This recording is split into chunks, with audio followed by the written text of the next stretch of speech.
ఈ వెరైటీ అరటి చెట్లు మన దగ్గర చాలా తక్కువగా ఉంటాయండి. ఇది బోన్సాయి కూర అరటి చెట్టు. ఇంత చిన్న చెట్టుకే గెలగొడ వచ్చింది చూడండి. దీనికోసం అండి ఎప్పటి నుంచో వెయిటింగ్. ఇప్పుడు సునీల గారు ఈ ప్లాంట్ రెడీగా ఉంది, తీసుకెళ్ళమని చెప్పారు. థ్యాంక్ యూ సునీల గారు. ఇంకొకళ్ళు కూడా అడిగారు, 3 బుక్ అయిపోయినాయి, ఇంకోటి వస్తే ఇస్తానని చెప్పారు. దానికి అది రూట్ వస్తుందా రాదని నాకు డౌట్ వస్తుంది. అసలు ఉంది అది పక్కదాన్ని చూపించండి. కాదు, పక్కదాన్ని అనుకుంటున్నాను నేను. ఆ రూట్ లేకుండా ప్లాంట్ ఎలా వస్తుంది మీరు చెప్పి? ఈ పెద్ద చెట్టు రూట్ అండి. నేను కూడా తగులుతుంది చూడండి. తగులుతుందా? ఉంటే మంచిదే. లోతుగా ఉంది బాగాది. పైపైన చేస్తుంటేనేమో బతకపోతుండే.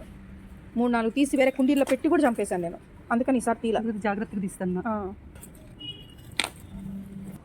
ఉన్నాయా? ఉంటే మంచిదే. చూసారు కదా, రూట్స్ లేకుండా ప్లాంట్ రాదు కదా. అది నాకు ఇంతకని కొంచెం చిన్నగా ఉన్నప్పుడు తీస్తే రాలేదన్నమాట. అందుకని నేను ఈసారి తీయకుండా జాగ్రత్త పడింది. దిగులు లేకుండా వచ్చి అమ్మయ్య. థ్యాంక్ యూ అండి. ఓకే అండి. ఇంకా మీకు దిగులు. ఇప్పుడు ఈ ప్లాంట్ నేను డెవలప్ చేయాలి.